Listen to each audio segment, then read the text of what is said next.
Yeah, what's good? I hope this mic working. I just got some new ones. Took them out the box right there. But what's good with it, people? You feel me? You know what I'm saying? Just got out the shower, so excuse me if my legs got a little ash. You know what I'm saying? At least a nigga gotta wash that ass. You feel me? But whole time I just want to say I want to start by saying, inspired by a tweet I seen today. If you gonna quit doing anything this year, quit being a bitch. 100. Anywho, uh, shit, just some sports chop up real quick. You feel me? It's on a late night tip. I'm in a dynasty league with the homies. I just got a dub. I'm feeling good. Type shit. We're gonna start off talking about this wild card weekend. For one, I went 5 or 6 on my predictions. Everybody did what I said they was gonna do, except for the booty ass Chargers. Shout out to the Patriots. You feel me? I ain't hating on them. I just didn't think Drake May. The Patriots ain't played like a rigorous schedule for real, and I just didn't think in a big moment that Drake May will be able to get the dub. But he did. That defense is fucking insane. But that's how I go, bro. I ain't hating on it. We on to the divisional round next. And yeah, I want to just kind of do a little summary of at least my thoughts and opinions on the games as I seen it and shit. I want to start with the Eagles though, bro. Like I think the obvious thing to talk about is AJ Brown and them drop passes. But let me put it like this, bro. I played a lot of football. I never played receiver though. However, I'm well aware of how it works. I'm well aware of how offense works. I'm well aware of how the receiver position works, how big moments work, right? And let me tell you this, bro. When you have a talented receiver, a number one like AJ Brown, what you don't do is neglect him the whole game and then try to throw the whole game on him or like say, oh, you whine and complain and then drop the ball. I get it though. When you do get those opportunities, if you AJ Brown and then you fuck around and drop the ball, you have opened the door for these type of criticisms and opinions. So it's a twofold thing. However, I think like one of them drop passes was like his first target for like 2 quarters or some shit, bro. So like I don't know, bro. We all know AJ is a big time receiver, bro. Something got to change with the Eagles offense though, bro. I think that whole game was very telling of who the Eagles actually have been the whole year, bro. Subpar offensive team who has players that are better than yours. So they get off, they go on good drives, they win games because quite frankly, they have two receivers who are probably top 10, top 12 at least, right? Both of those guys, right? And then you have an offensive line that is above average. And then you have Saquon Barkley, who's a top 3 back in the league. Um, and Jalen Hurts is serviceable. I have my opinions. That might be a whole nother video though. But Jalen Hurts is serviceable, and I'm a Bama fan, bro. I'm a Bama guy. You feel me? So yeah, that just tells you that. But Jalen Hurts is serviceable. He's not a top 10 quarterback, but you can obviously they won a Super Bowl with him. You can get the job with him because he's not really mistake prone. He just don't throw over the middle, and sometimes he's a little inconsistent with the accuracy. But with all that being said, bro, yeah, the Eagles lost, bro, to a Niners team that's riddled with injuries. Crazy. Shout out to the Niners though. Moving on though. Um, the Texans whooped the Steelers' ass on Monday night. It's currently Tuesday night. They whooped their ass last night, and I kind of thought that was gonna happen. Yeah. And it led to the firing of the step down of Mike Tomlin. But I just think that was a respectful way to let your 19-year-old or your coach of the last 19 years, excuse me, to let him go. Look, just go ahead and step down because we're not moving forward. All right, bet, say less. I think I seen something that said he might be stepping away from the game. I don't know what the validity to that is, but if he do coach, it'd be interesting to watch him maybe for Baltimore, maybe to go to a college program.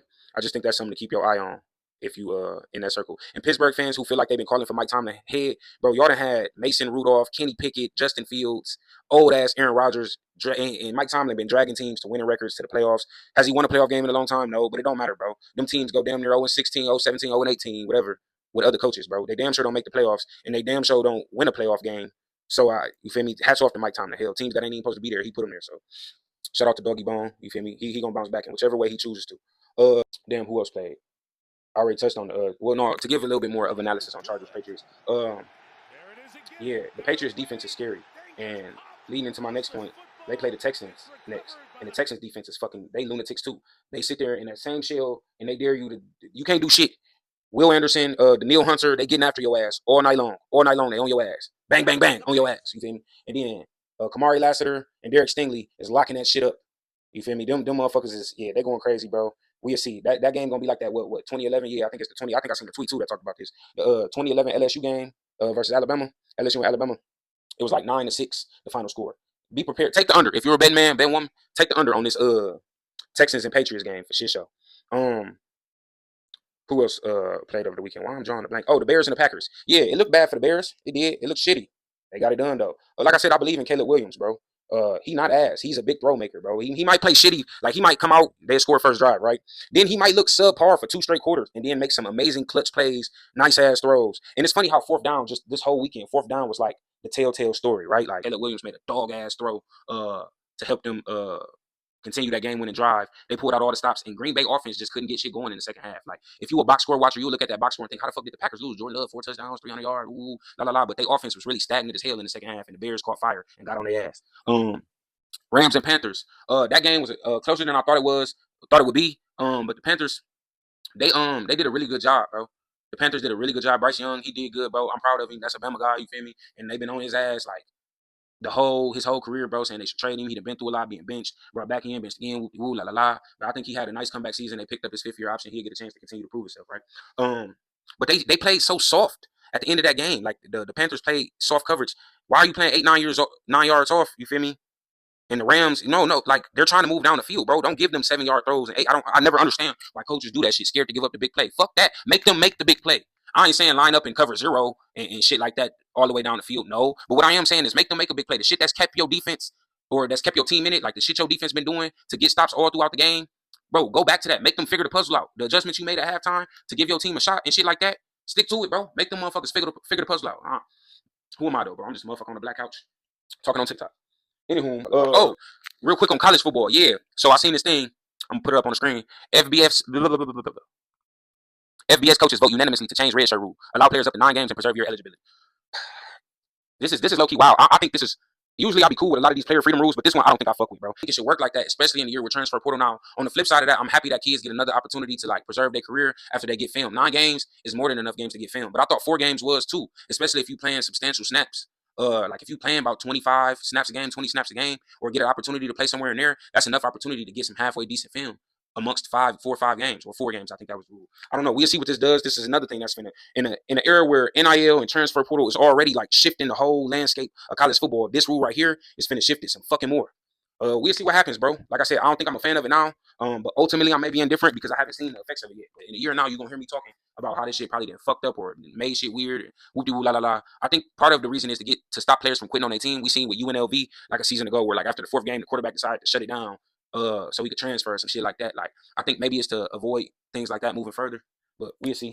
I think I'm gonna just go ahead and get my predictions for divisional weekend right now. So let's see. We got Bills and the Broncos. Like I said, this the year Josh Allen supposed to get it done, bro. I'm a roll with the Bills. I gotta believe Josh Allen can nut up and get it done, but the Broncos is a motherfucker, boy. The Broncos is not no lame ass niggas. Let me tell you that. They can ball. They got really good defense. So we'll see. But I'm gonna confidently roll with the Broncos. Fuck. Strike that from the tape. I'm gonna confidently roll with the Bills. Excuse me. I'm confidently roll with the Bills. Niners and Seahawks. I believe in the Niners, bro. I really like the Niners. I like Brock Purdy. They too injury riddled, man. I just don't think they supposed to be getting some guys back. I think my boy Warner supposed to be coming back and whatnot. But give me the Seahawks, bro. The Seahawks been looking like the team to beat damn near all season. NA in Seattle, bro. They rested. Give me Seattle, bro. Texans and the Patriots. This is finna be a good old fashioned ugly ass game. They got the total at 40.5. I'll take the under on that. But you know how betting get. Motherfuckers will both score 60 points. Fuck around. But give me the Texans, bro. Give me the Texans. I think they for real. CJ Stroud can't go out there drunk like he was against the Steelers. You feel me? CJ Stroud can't be doing that. 3 turnovers and shit. That'll lose you the game to the Patriots. But give me the Texans though. Give me the Texans. Rams and the Bears. They back in Chicago for this one.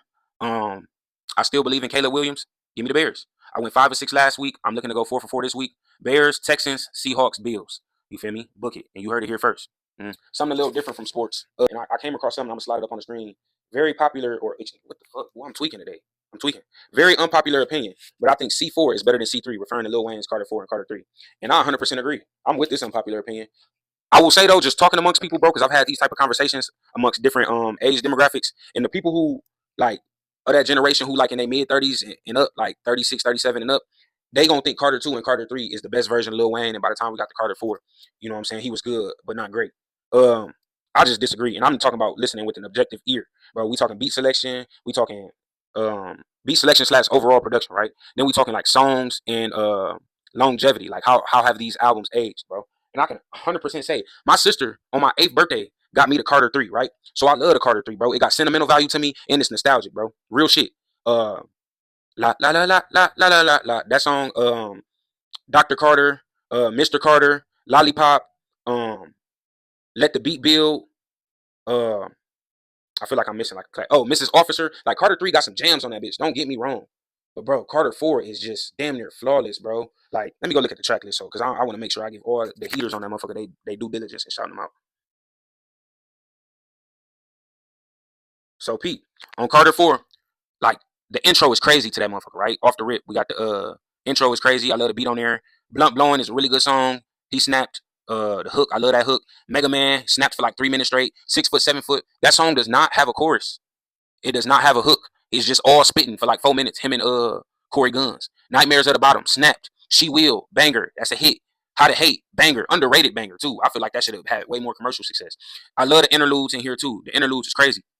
With Tech Nine and Busta Rhymes was on there, Nas was on there. They all snapped. John with Rick Ross, that was my favorite song, bro. On my mama, that was my favorite song. Him and Rick Ross slid that bitch, start to finish. Abortion. I remember, so I played football for Concordia University 2 seasons, right? I'm telling you, they used to play Abortion all the time, like over the speaker while we was practicing. Hell, Abortion, great song, so special, a nice little joint. You feel me? How to Love, that's a hit. That's a hit. Wayne came crazy on that bitch. That's a love or hate song. Though I know a lot of people hate on it, but I love it. President Carter, he was rapping good in there. It's good with Drake and Jadakiss. That's a really good song. They was all rapping their asses off on there. Like I said, the outro, I call it the interlude, but it's really the interlude and outro. The outro got Bun B, Nas, Shine, and Busta Rhymes on there. They all slid. And then like on the deluxe version, we get I Like the View, Mirror. Mirror was a banger. Two Shots, Up and Away, Novocaine, and I Got Some Money on Me. I can do without them deluxe songs. I ain't in love with none of them except Mirror and Two Shots. Really good songs. But overall, bro, hits. Hits. That was like prime Wayne, like with the best production, with the best flows, with the most creative songs.